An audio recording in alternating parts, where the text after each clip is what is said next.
Mike Sherbino. Find the Way is a program helping you find hope for this road called life.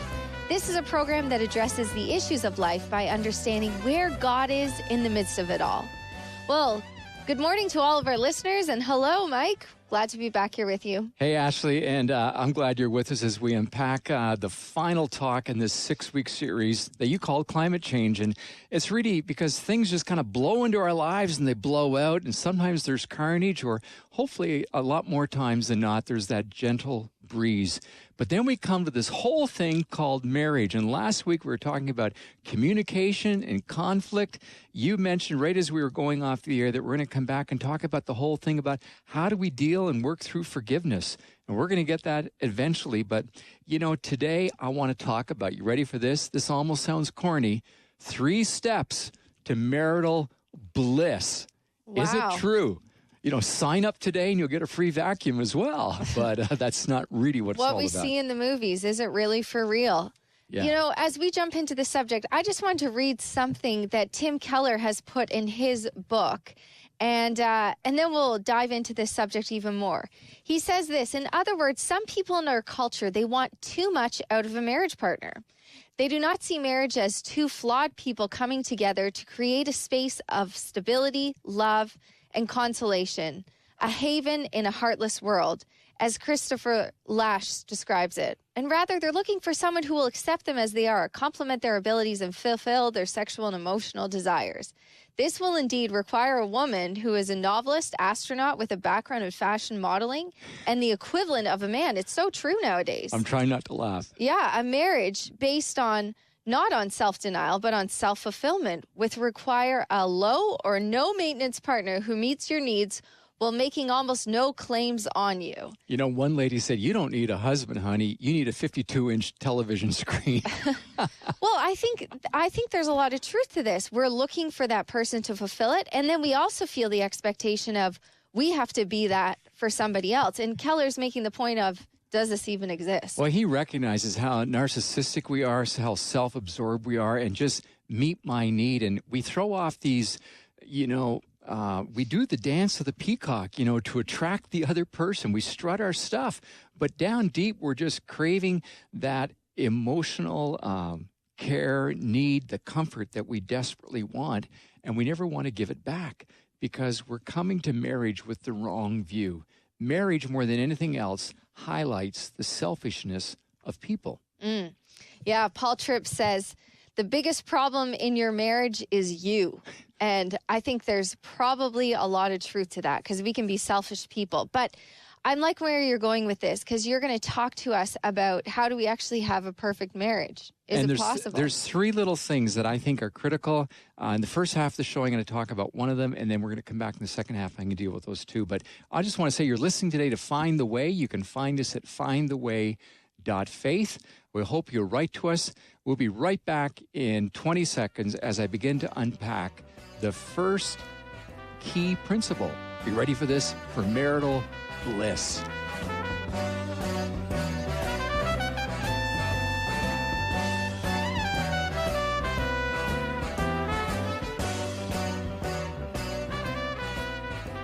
Thanks for joining us at Find the Way. Mike, give us that first step to marital bliss. I want to hear this for sure. Yeah, well, I want to begin by telling a story, and it's a legend. And the custom for many years on the Hawaiian Islands was for a suitor to pay for the right of asking his beloved's hand in marriage by giving her father, you ready for this, cattle. Now, most young women of marrying age would require 2, sometimes even 3 cows. And if a daughter was a special catch, she might fetch 4 cows. It is rumored that one father in the distant past received an unfathomable 5 cows for his amazingly gorgeous and charming daughter. Now, there was an islander named Sam Carew, and he had 2 daughters, and he faced a serious dilemma. No one on the islands considered his older daughter beautiful. Aware that her shyness and plain features were not an asset for a proposal, Sam had accepted many years earlier that he would not likely fetch 3 cows for her. He dreamed of 2, but would settle for 1. In fact, if he knew that a man would treat her well, he would let her marry without receiving any cows. He felt fortunate that everyone agreed his younger daughter was definitely a 3-cow kind of girl. Then one day, Johnny Lingo, a wealthy landowner, came to pay Sam a visit. Everyone knew Johnny was ready to settle down and assumed he was coming to propose to Sam's younger daughter.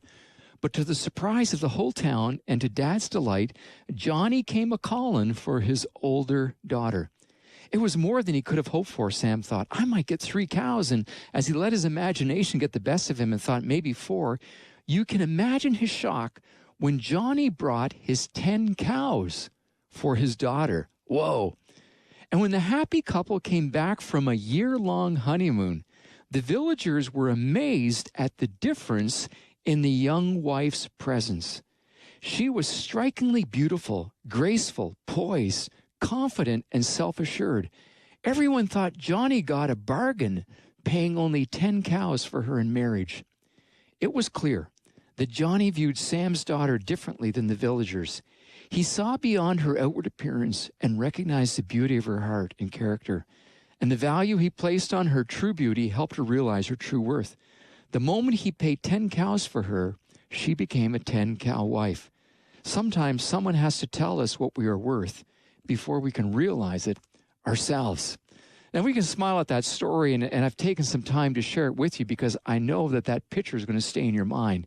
But the moral of the story, the principle, speaks so much into the relationship that God wants you and I to have in marriage, how we see each other and how we value them. And the things that we've talked about earlier in this show and also last week where it becomes so hard to continue to love the person. We get so angry and so ticked off at them. All that would change as we begin to view them differently. And so as we come to marriage today, we need to realize that the core of marriage is this agape, unconditional love of Christ. It's what God wants you to experience in his life. As you experience the selfless love of Christ in your love, that will help you then to put the other person ahead of your own agenda and interests. And so as you begin to think about, what my marriage is to look like, at the core of it, God says, my unconditional love needs to be what you're drawing on. And one of the ways that that is tested right out of the gate when it comes to marriage, on the first day you're married, right through to the very end, is that God calls the man to be an unselfish leader. We all have responsibilities, but one of the responsibilities of the guy is to be the leader in the home. Now, it's not like what Dolly Parton talked about, working 9 to 5 ain't no way to make a living. And we can think of examples at work where the boss has just been, just a miserable person. That's not what God is talking about. He talks about what it means to be a leader by using his own son, Jesus, as the example. It means 2 things. First of all, we're called to be a servant. So guys, I've never had a woman come into my office as a marriage counselor and say, my husband serves me too much. When you begin to serve your wife and treat her and see her the way that Johnny Lingo did in the story that I told you, when you see her as the 10-cow wife or the 20-cow wife, she's just going to glow in that incredible love. The unselfishness of being a servant. There's something else as well. God calls you in your leadership to not only be a servant, but to be sensitive. Ephesians 5:29 says that a husband is to nurture and cherish his wife. It's the picture of a miner going deep into the earth in search of treasure. In other words, God says, I want you to encourage your wives and to enrich her so that she will discover and be all that God created her to be. Wow. And so that's the type of relationship that God calls us to be when he says that husbands are to be unselfish leaders. Ashley, let's pick that up and discuss it, and then I'm going to come back and talk about the other 2 points. Well, what are the ways that you've learned you can be an unselfish leader? Because it sounds great, but in practical terms, how do you do that? Well, by nature, I'm just a selfish person. And so I find that daily that I have to say, Lord, help me to put your agenda first. I want your agenda. And his agenda for me is to put your mom's needs ahead of mine. And it doesn't mean that there's not that give and take, and there's a place where that's her role as well. But I need to say, when I come home and I walk in the door, regardless of what she's been doing, where she's been working, whatever, my focus needs to be on her. I need to put her first. And rather than always jumping on my motorcycle and taking off and doing what I want to do, maybe there's something that's very important to her. So I say, you know what? I want you to be first. So being an unselfish leader doesn't mean it's all about your agenda then. That's right. We work on it together, and don't worry, she cuts me a lot of slack, and you know the inside stories, but that's where it starts. I mean, it's hard. Every day I got to make that choice. What happens if someone needs to make a choice for the family, being the unselfish leader, and you're not agreeing on it? What do you do with that? Man, you got to pray. And you gotta walk that road with wisdom and say, God, I need to enter into that. You got to weigh it all through. And especially then, I need to talk that through with my wife and say, what is the best thing? And I need to give her permission to speak into me so that I can hear maybe what I don't really want to hear. Because just for the record, I am far from perfect. Okay? But you know what? We're going to listen to an amazing song. We're going to come back and talk more about this whole marriage thing, the next two things. But let's listen to Carrie Job as she sings the beautiful song called Forever. One final breath he gave as heaven looked away. The Son of God was laid in darkness. A battle in the grave. The war on death was waged. The power of hell forever broken. The ground began to shake. The stone was rolled away. His perfect love could not be overcome. Now death, where is your sting? Our resurrected King has rendered you defeated. Forever he is glorified. Forever he is lifted high. Well, I know you've been enjoying that song, but we want to take a couple moments on today's show to bring you a very important announcement. Because Find the Way, as we currently know it, is in the midst of a change. Change always happens. Sometimes it catches you by surprise. But as we've been praying about what is the right thing to do, for several months, people have been encouraging us to go completely digital. Matter of fact, ESPN laid off 100 of their top announcers because they're going digital. It's the way, not just of the future, it's the way of now. And as we've been processing what that would look like and providing teaching videos and doing more of this programming that we have, but only by people logging onto the website, we realized that we could have an international reach and literally go around the world. It's a hard move because we love doing radio as we know it. And then to our surprise, the fantastic station 650 AM, where we record everything, announced to us a couple of weeks ago that to their surprise, they had been bought out by Rogers Media.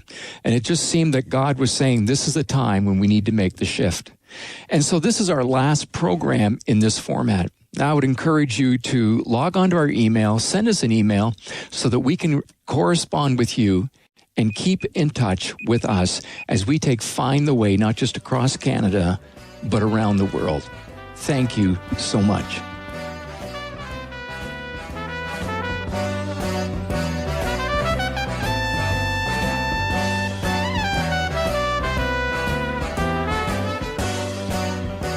Welcome back to Find the Way. Online, we can be found at FindTheWay.faith. I'm really enjoying this topic, and we looked at step 1 of marital bliss, but there's 2 more pieces to this whole puzzle. 2 key pieces, Ashley, and as we begin to think about the unselfish leader who is not just a servant, but he's also sensitive to the needs of his wife, that means that, I'm just not going to love your mother the way that I want, but the way that she needs to be loved. And then vice versa. That's how I've experienced it as well. Because marriage is not about my comfort. It's about me giving myself unconditionally to the other person. That's why everybody is so weepy-eyed when the vows are done at the front of the church saying, oh my, isn't this so wonderful, so beautiful?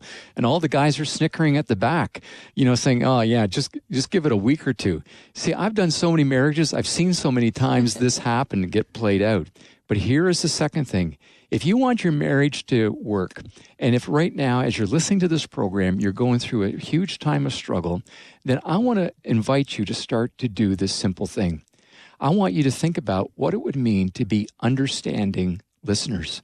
Seems kind of obvious, but many times in a marriage, we don't listen. We've talked at different times on the show about people being absorbed in their phones. And, you go into a restaurant and I watch 4 people sitting down at a table and they all got their iPhones out and they're all texting different people, but they don't talk to each other.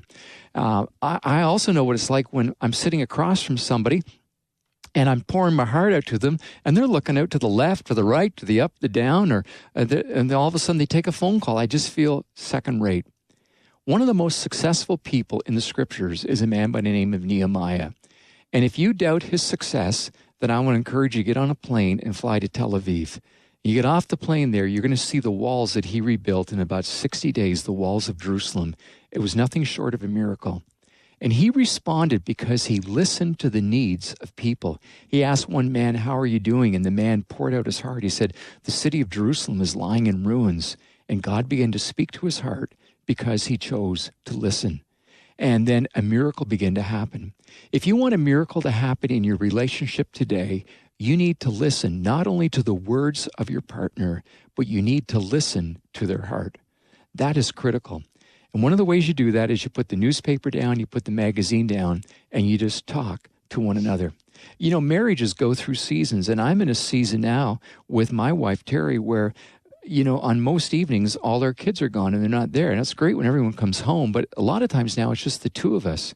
And part of our routine is that we sit at the table and we talk to each other and we don't do anything else.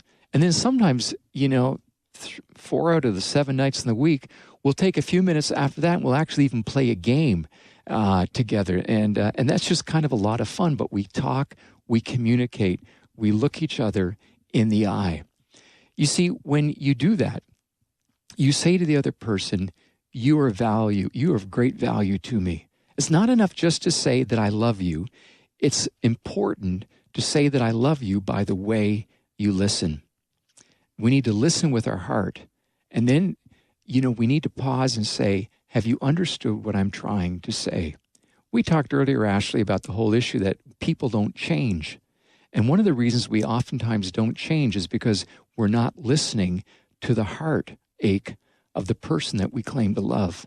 And many times it's the spouse who has caused the heartache because they've been insensitive and they've just plowed on. So we talked about being an unselfish leader.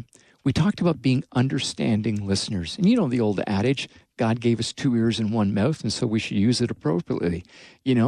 Listen twice as much as we talk. But here's the final thing. We need to be unconditional in our love.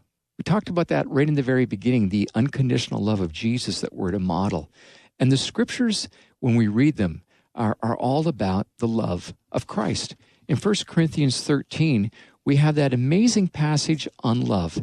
And as we read that passage, we hear what love is. And it says these words, that love is patient, love is kind, it does not envy, it does not boast, it is not proud, it's not rude, it's not self-seeking, and it's not easily angered. My goodness, is that even possible for our relationship? But that's the unconditional love of Jesus. And the Bible teaches that when you invite Jesus to be center in your life, his Spirit will come and dwell within you. And these evidences of his presence will begin to be seen in your life. So love is patient. What does it mean? It means it seeks the other person's advancement. You don't get frustrated and shoot your mouth off if the person is a few minutes late or they're just not clicking along to your timetable. The second thing he says is that love is not self-seeking. It means that life is more satisfying living for the other than yourself. At the end of life, when it's all over, what I hear at funerals is people talking about how that person made an impact because they gave up their selfish desires to meet the need of the other person. Those are the things that are fulfilling. There's another powerful thing that Paul slips in here. He says, here's the love of Christ. Love does not keep a record of wrong. In other words, every day, you and I have a choice to rip up our scorecards of all the things that our partner did that didn't quite measure up. We can either mull it over and, turn it into a real negative stew, or we can choose to forgive and say, I'm not going to continue to dwell on that. The Bible says that love bears all things. It means it doesn't criticize in public or put the other person down. People, I just want you to pause wherever you are listening today and focus on that thing, because one of the greatest gifts you can give to your spouse is not to belittle them or to tear them down. I know that's one of the greatest gifts my wife has ever done for me. In all the years we've been married, and now it's 36 years, she has never once criticized me publicly in front of anybody. Did I ever deserve it? You bet. But she chose to talk to me privately. Remember we talked last week about setting the place for a disagreement or that heart-to-heart talk. That's the gift of love. It says love believes all things. Wow. It gives the benefit of the doubt. Love hopes all things. It means it refuses to take failure as final. And love endures all things. It doesn't give up. And that's the love of Jesus. I love the words of Mother Teresa. One day she said this, "The things that cost the most in life do not require a lot of money. They require a lot of sacrifice." The things that cost the most in life don't require a lot of money. They require a lot of sacrifice. And if you choose to sacrifice and give yourself to that other person as you let Jesus love through you, you're going to reap benefits that you could never, ever imagine. And that's what the love of Jesus is all about. And we invite you to experience that, to discover it. That's really what Find the Way is all about. Letting people know that the love of Jesus is there to give you hope and to change the situation that you're in right now. Now, we're going to be back in just a second, and Ashley's going to do some pushback on that, asking me questions like, is that really true? Is it really possible? Can it happen? Stay tuned.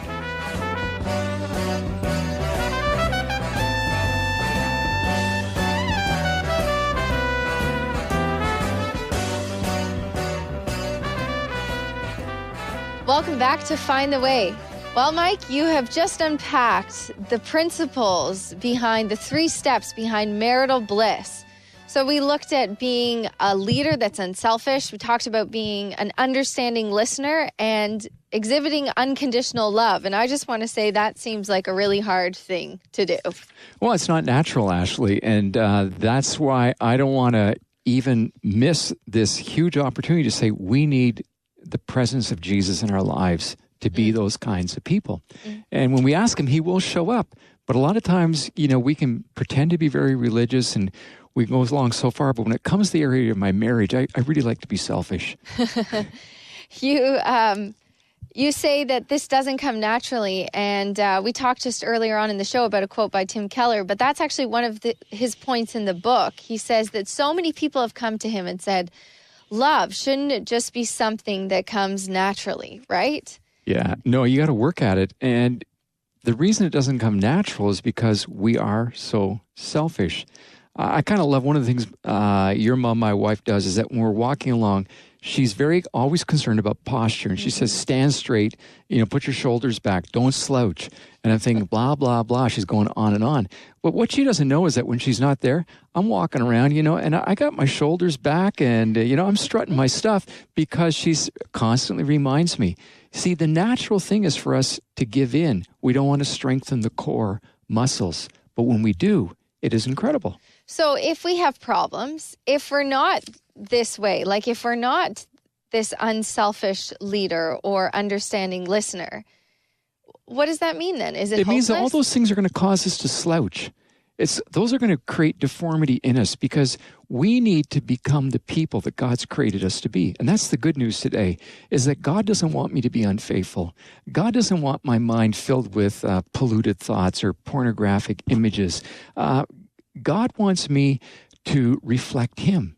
And when I do that, when I live through and allow Christ to love through me, I'm experiencing what he created me to become.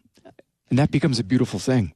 So working at this isn't a symbol of, it doesn't signify that there's a problem. It's actually should always be work. We should always be trying to pursue Christ and become more and more like him. Yeah, and Ashley, it's like discovering a new rhythm in our life. Because many times, if we're honest, we talk about addictions, we talk about obsessions. Many of those things are unhealthy rhythms. And we try to cover it up and we try to admit that so much of that's not there. But the problem in marriage is that it exposes all that stuff in various shapes and forms. Are we ever perfect? No. But we sure have opportunity to improve. And that's where we need God's help. Yeah, it's interesting. Often we come to marriage and we think this other person is going to fulfill all my needs or make me whole. But it's actually 2 broken people that are coming together that only can find that wholeness if they're actually seeking themselves the unconditional love of Christ. Yeah, so we've been talking a lot about marriage, and let me just segue for at least 2 minutes here, because let me speak to the issue of singleness. Because one of the dangers of singleness, and I'm not suggesting for a moment that you can't be fulfilled by only being married. I think you can be very fulfilled as a single person. But still, even as a single person, you have to say, am I just going to be pursuing my selfish pursuits? And you can get absorbed with that. And you don't realize, how deformed you can become emotionally. Yeah, because we still have, regardless if you're single or married, we have the calling to love, to, experience the love of God ourselves and also to love one another. And I think it's very true. Often I have to stop and reflect on my own life being a single person and saying, what am I caught up with? Like, what are my priorities?